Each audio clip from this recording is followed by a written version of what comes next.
Alright everybody, how's it going? eCom Tom here with another video coming at you guys, and in this video I want to show you guys exactly how I hit, and the numbers to back it up, over $200 in profit in one singular day, April 2nd, about a week ago, with my Manual Ebay Dropshipping store. And before you start thinking, oh, eBay Dropshipping is dead, he's just lying to me, I'm just saying, it's not dead. You just have to go in the right direction in 2019. You have to make the change. You can't be stubborn and stuck in your ways of using automated software anymore. And you have to make the change, take action to go into manual eBay dropshipping. So with that being said, I want to ask you guys a question. I want you to comment below, please. And I want to know, have you guys started your manual eBay dropshipping store yet? And if you have, please let me know how your results are. What are your profit margins you're getting? Some of my students, since I've released my course, are getting some crazy results right now. We have one student that hit almost 20. He's at 27,000, and it's not even the end of his first 30 days yet.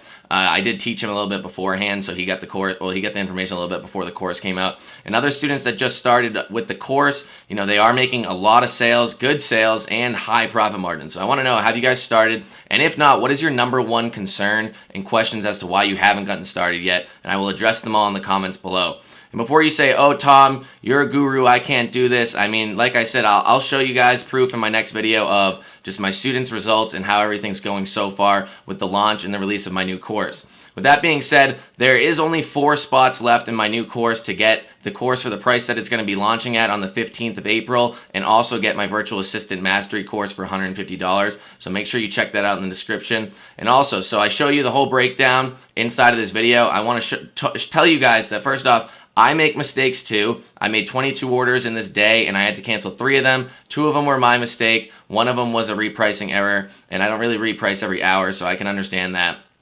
And also, I do want to say that I have a gift for you guys at the end of this video, so stick around for that, and I'll see you inside. Alright, so here we are inside of my computer with my PowerPoint that I have up on how I made $200 in one day dropshipping with my manual eBay dropshipping method in 2019. So before we get started, if any point you have a question, like I always say, please pause and type it in. If somebody has a question, or if you have a question, I can guarantee you somebody else out there has it. So ask it, I will answer it. I make sure to answer every single comment out there. And if I miss it, comment again, and then I'll be sure to answer it. And also, if you like what you see throughout this video, please smash that like button. We're going to get more of this information out there on manual eBay dropshipping so other people out there can see what the truth is and stop using these automated softwares that are flagging their accounts.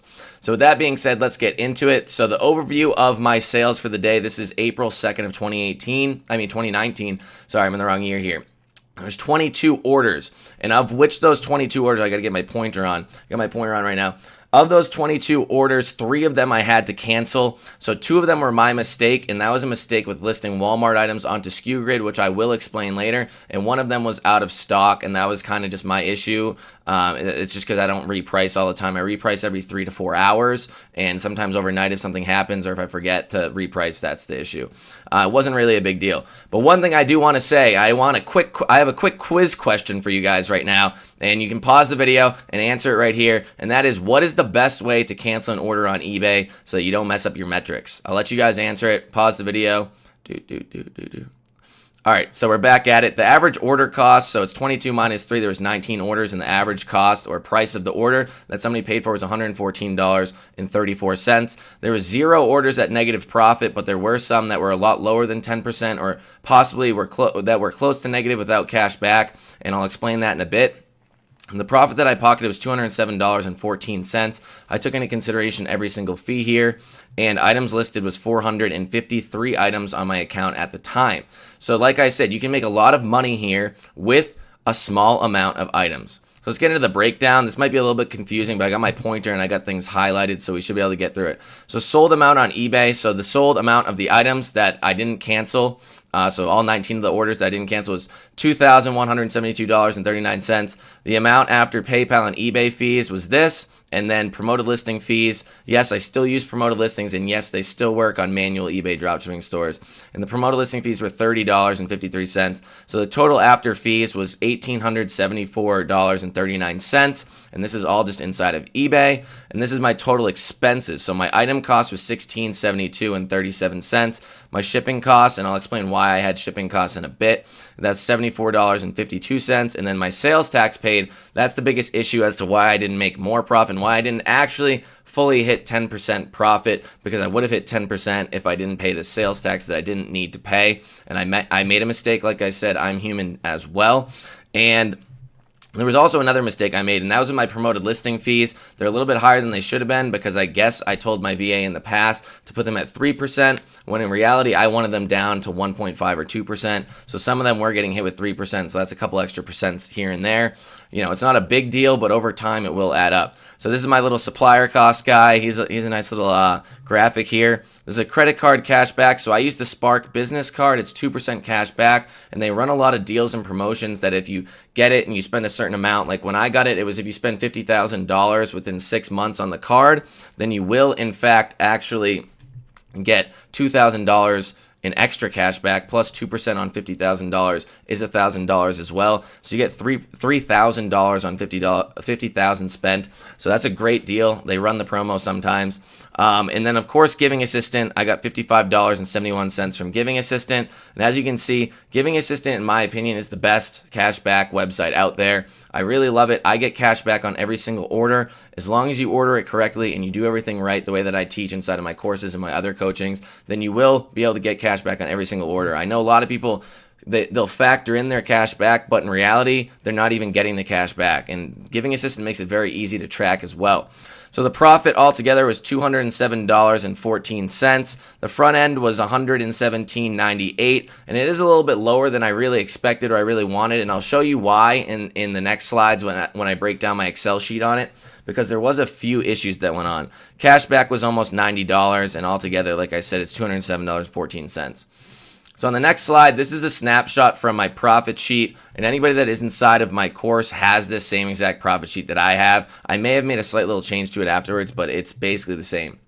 So this is the date, like I said, April 2nd, 2019. This is the eBay order number. I like to keep this here because this is a hyperlink, and you can click on it and go straight to your eBay account, straight to that order right away. As you can see, it's 5, 6, 7, 8, 9, 10, 11, 12. 13's missing because I canceled it. 14, 15, 16, 17, 18 I canceled. 19, 20 I canceled. 21, 22, 23, 24, 25, 26. Walmart is, about half of the orders or close to half of the orders. This is one supplier. All the green boxes is the same supplier.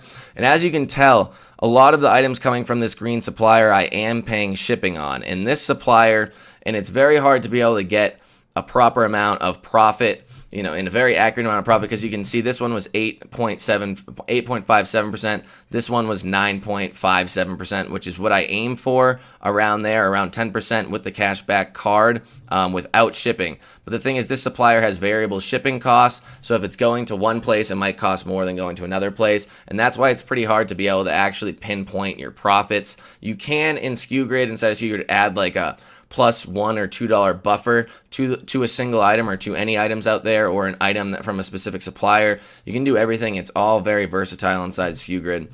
So that's why the prices, when I'm getting charged shipping, like they're varying. Like this one was only 3.63%, and I don't worry about things like that. The main reason why I don't worry about it is because overall the average is coming out to around 10%. And that's all you really have to worry about. If I have an item that's going negative, I'd rather, as long as it's not negative like $50, $60 from some like huge change or huge mistake, I'm going to order the item no matter what, because of the fact that I don't want to cancel the item. eBay does not like when you cancel items. They're definitely cracking down on people canceling items, and it leads to a negative buyer experience, which is exactly what you want to avoid in eBay dropshipping in 2019, especially with manual eBay dropshipping. This blue square is another supplier where you cannot get tax exempt, so I paid a small amount of tax. I think I'm going to stop using them just because, I'm not really selling very high priced items from them, and I don't really like just fighting for scraps here. And then Walmart right here, like I said, taxed on Walmart order because it went to Tennessee. So when I was making my course, I actually redid my entire Walmart tax exemption on one account, and then I had to go back in and refix it all. And I forgot to add in my Tennessee resale certificate. If you are just basic tax exempt on Walmart, I will show you in the next slide that you won't be tax exempt for Tennessee, but I do in fact have a resale certificate for Tennessee. I just forgot to upload it. So I missed out on $8.29 potential profit, which would have pushed me over 10% altogether. This item would have been a lot higher. And as you can tell, I mean, I did hit 36% on a Lowe's item. I do use Lowe's. I don't use a lot of Lowe's. I do think that they're a little bit hard to deal with, but I do believe if you know what you're doing, then you will be able to, have success with them. You just have to be willing to deal with a lot more issues that roll out with Lowe's. So if you guys have any questions about this profit sheet, comment below, because I know it is a little bit confusing. So it's basically the purchase price. I do the math on the sold price. I do the math minus the fees on what they buy it for. This is what I purchase it for. Then I add in my shipping costs if there are any. Like I said, the majority of them won't have shipping, but some of the suppliers do have shipping if they're more of a wholesaler S-type supplier. Tax, as long as you're tax exempt at the supplier, you should not be getting charged tax. And I highly suggest everybody getting tax exempt at every single possible supplier you're allowed to. A lot of them do have it. You just have to kind of reach out and find it in the little depths of the bottom of their website or call people. You're going to have to pick up the phone sometimes. Extra fees is for if I purchase anything extra or if I do anything extra. It very rarely happens. It happens with Lowe's sometimes. Cashback credit card, CC cashback, that's credit card cashback. That's 2% on every order, and that's on the purchase price before shipping and before tax. So it's the singular purchase price. That's why I have it split up. I don't have just total cost altogether, because then my credit card cashback number would be thrown off. So it's based off just singularly the purchase price. Then cashback. There's actually another sheet I have that's connected in this, or another tab in this sheet. And basically I track all of my orders in a row. The next tab will pull over information from this line, and then basically you can track your cashback manually. And as you do see, the green supplier does not offer cashback through cashback websites, but as you do see, every single order besides the orders coming from the green supplier it did actually get cashback. So I do get cashback on every single order, and you guys should too if you do it correctly. Profit, that's the profit margin added up. I probably should have put the total right here. And these are the percentages, which is the profit divided by the sold price. Some people do profit divided by purchase price because it's like the money that they made on their investment or their return on investment. I don't like that. I just want to figure out the total profit percentage. So that's the breakdown of my profit sheet. And I know it seems a little in-depth, but you don't have to have it as in-depth as I do. I'm pretty good at Excel, and I really like to make everything as automated as possible. So a little bit about Walmart tax exemption, or just tax exemption in general for a lot of websites. I wanted to give you guys a little bonus slide here. Is you can easily get tax exempt in all states besides the ones below, unless you live in one of them. So if you live in one of them, you're all good. So California, Connecticut, Florida, Hawaii, Maryland, Massachusetts, Mississippi, Tennessee. I used to live in Massachusetts, so right off the bat, I was exempt in Massachusetts as well. But it's amazing just to get tax exempt immediately in almost, around 40 states or 36 states. There's some states that don't charge sales tax, and then we don't ship to Alaska and Hawaii, so that brings it down a bit. But you do realize that California and Florida are the two biggest states to make sales in. Maybe Texas is in there.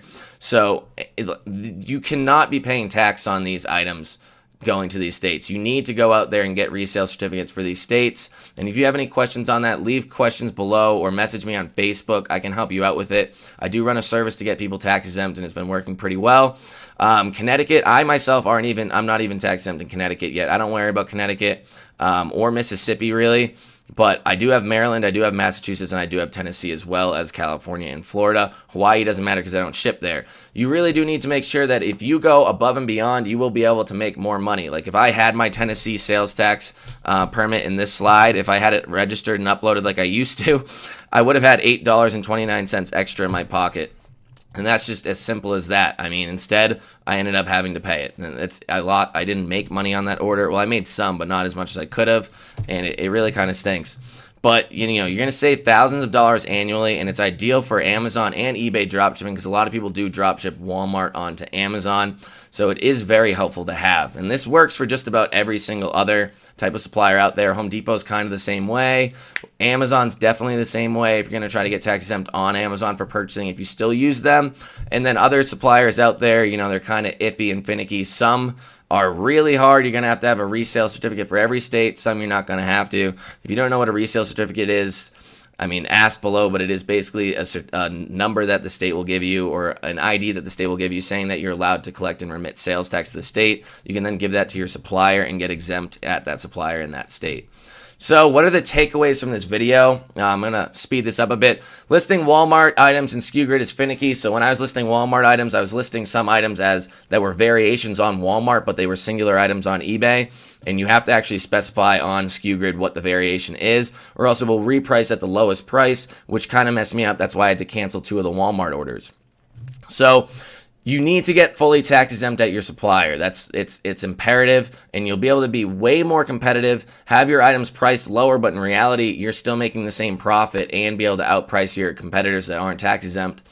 So you're going to get 10% profit easily, is easily achievable with a manual store. I mean, I lowered my profits just to make more sales. I think the next day after that, I hit 3,000 in sales, and I have less than 500 items up, and I'm still in the experimental phase. Like I said, this account's only been around for 3 months now, and it's absolutely killing it, and I'm doing extremely well, and I couldn't be happier with the way it's going and the way it's going for my students at the moment. The manual eBay dropshipping method is the only way to go in 2019, as I've been saying throughout this video. And promoted listings still work. I forgot to mention right here, every order that's highlighted yellow was a promoted listing. And yes, I said that I accidentally had some of them priced at 3%, so I took a lot of my profit away, but I did already calculate that in.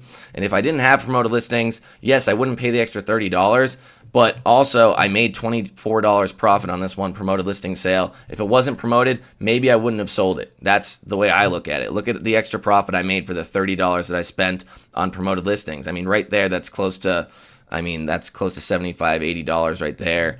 I mean, I made over $100 profit on the $30 spent on the promoted listings. So you cannot complain about them. They still work. I'm not flagged. I have multiple videos out there showing my impressions on my promoted listings over time, and they have not gone down yet.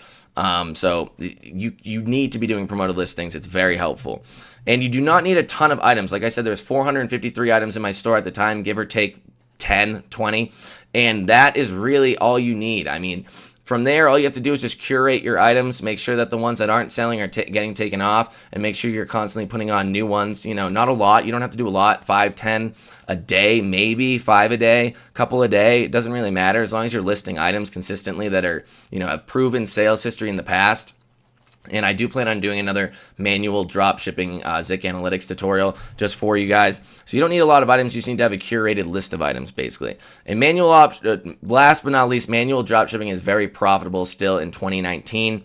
You can make a ton of money doing this with a lot less work than the automated methods. Yes, automated methods were automated, but in reality, they led to a lot more problems down the road. They led to terrible customer service and then led to pushing out way too many items. I remember, so I did the math on, I think it was April 1st of this year and April 1st of last year. I was looking at my PayPal. I forgot to put the picture in here. And basically, I sold the same amount on April 1st this year and April 1st last year, and I did literally the same amount. I think it was like 20-something hundred in sales, and on April 1st last year, I did 144 orders. On April 1st of this year, I did 24, I believe it was. So it's way less orders to make just as much money, probably more money, more profit, and it's way less headaches. So if you guys are interested in learning more about manual eBay dropshipping, like I said, I do have my course that is out. It launched last Monday. There's 4 spots left for the first 20 people that purchase the course. Will get the course for the price of $497 plus the virtual assistant course, which usually runs at $150. We're giving that and throwing that in for free. And if not, on the 15th of April, it will drop officially, and that will be for $497, but there will be no free virtual assistant course added in. It's over 16 hours of content altogether with the VA course and the manual dropshipping course, and I believe it's approaching 100 videos altogether. So you definitely get what you pay for. There's a ton of information in there, and any student that I've had so far that has taken action has made sales, and I got a ton of testimonials already built up about how they listed their first item, and within 24 hours, they sold one at 15% profit. Like I said, my student Joe Cox has already almost hit 30,000 in sales in his first month. He's absolutely killing it. We have other people out there killing it already, and it's just the beginning of this. And I'm so excited to see where it goes the rest of 2019, because this is going to be huge, and you do not want to miss out on this opportunity, because as this becomes more mainstream, it's going to get harder, and there's going to be a lot more competition out there and a lot more other people, gurus teaching it. So, get in while you can. So this is the end of this is the conclusion of my video. Please don't be afraid to ask questions. Little Lego man always likes questions. If you found this helpful, be sure to subscribe. And if you are subscribed, make sure to check the little bell button down here, because YouTube actually does not show videos to people. Even if you're subscribed to them, they will not show you videos unless you hit the bell button. There's a good chance you won't see it. So if you want to keep up to date with all of this information, then make sure to hit the bell button. Also, if you made it this far, we have dropped the second PDF of the Manual Ebay Dropshipping PDF that we have. It's the second top 5 questions, and it's a lot more in-depth than the first top 5 questions in the PDF. If you're interested in getting it, click below in the description. It's going to be the first link there. I hope you guys enjoy it. And I hope you guys got a lot out of this video. Realize that it's not as hard as it could be. With literally 19 orders, I made over $200. That's not hard. You can process 19 orders a day. I personally don't. My virtual assistants do. But it's not that hard to process that many orders a day, as long as you're doing them correctly, going through the proper cashback portals. I believe I spelled conclusion wrong. Maybe I didn't. But going through the proper cashback portals and making sure that you are doing everything correctly. And you can't get there very quickly. You can't get there quickly without knowing exactly what to do, and you can't know exactly what to do without either time and trial and error being put in, or cutting down your learning curve and purchasing a course. I'm a huge advocate of the courses, not just because I sell them, but because I've learned so much from them in the past, and I love everything about them. So I hope you guys like the PDF below in the description. Let me know. I want to hear your feedback on it, and I'll see you in the next video. Thank you, guys.